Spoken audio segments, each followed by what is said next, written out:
ഹോമിൻ്റെ പുതിയ വീഡിയോയിലേക്ക് ഏവർക്കും സ്വാഗതം. ചന മസാലയാണ് ഉണ്ടാക്കാൻ പോകുന്നത്. കാബൂളി ചന വെള്ളത്തിലിട്ട് കുതിർത്ത് ഒരു കുക്കറിലിട്ട് കൊടുത്തിട്ടുണ്ട്. അതിനകത്തേക്ക് ഒരു ലവംഗം, ഒരു കറുവപ്പട്ട, 2 ക്യാരറ്റ് ചെറുതായിട്ട് അരിഞ്ഞത്, ഇത്രയും ഉപ്പ് എന്നിവ ചേർത്ത് നമുക്ക് കുക്കറിൽ ഒരു 5-6 വിസിൽ വരുന്നത് വരെയും വേകാനായിട്ട് നല്ല സോഫ്റ്റ് ആകുന്നത് വരെയും കാത്തിരിക്കാം. അതിൻ്റെ അടുത്തതായിട്ട് നമുക്ക് ഒരു ജാർ എടുത്തിട്ടുണ്ട്. അതിനകത്തേക്ക് 2 വലിയ സവാള, ഒരു കഷണം ഇഞ്ചി, 10-15 വെളുത്തുള്ളി, ഇത് മൂന്നും കൂടി നല്ല വെണ്ണ പോലെ അരച്ചെടുക്കണം. അതിനുശേഷം ഒരു ചീനച്ചട്ടി അടുപ്പത്ത് വെച്ചിട്ടുണ്ട്. 1 ടീസ്പൂൺ നെയ്യ്, 1 ടീസ്പൂൺ വെളിച്ചെണ്ണ, ഇത്രയും ചേർത്ത് കൊടുത്ത് ചെറിയ ജീരകം ഒന്ന് മൂപ്പിക്കുക.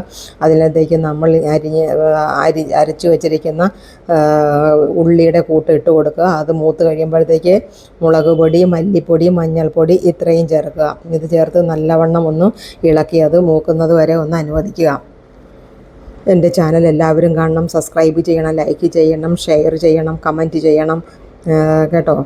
ഇനി നമുക്ക് അരച്ചു വെച്ചിരിക്കുന്ന തക്കാളിക്കൂട്ട് ഇതിനകത്തേക്ക് ചേർത്ത് കൊടുക്കുക. ഇതിന് നല്ലോണം പച്ചവണ്ണം മാറുന്നത് വരെ ഒന്ന് നല്ലവണ്ണം ഇളക്കി ഒന്ന് മൂപ്പിക്കുക. അതിനുശേഷം 1 ടീസ്പൂൺ ചന മസാല, ഗരം മസാലയാണ് ചേർത്ത് കൊടുത്തിരിക്കുന്നത്. അതും കൂടി ഇതിൻ്റെ കൂട്ടത്തിൽ ചേർത്ത് കൊടുത്ത് അതിനുശേഷം നമുക്ക് വേവിച്ച് വെച്ചിരിക്കുന്ന കടല ചേർത്ത് കൊടുക്കുക. ഇത് കയ്യിൽ കൊണ്ടൊന്ന് ചെറുതായിട്ടൊന്ന് ഉടയ്ക്കേണ്ടതുണ്ട്. അപ്പോൾ ഒരല്പം കൊഴുപ്പ് കൂടി കൂടുന്ന ഇതുപോലെ ഇങ്ങനെ ഉടച്ചു കൊടുക്കണം. ഇത് പുട്ടിൻ്റെ കൂട്ടത്തിലും ചോറിൻ്റെ കൂട്ടത്തിലും ചപ്പാത്തിയുടെ കൂട്ടത്തിലും വളരെ നല്ലതാണ്. മല്ലിയില ചേർത്ത് അലങ്കരിക്കുക.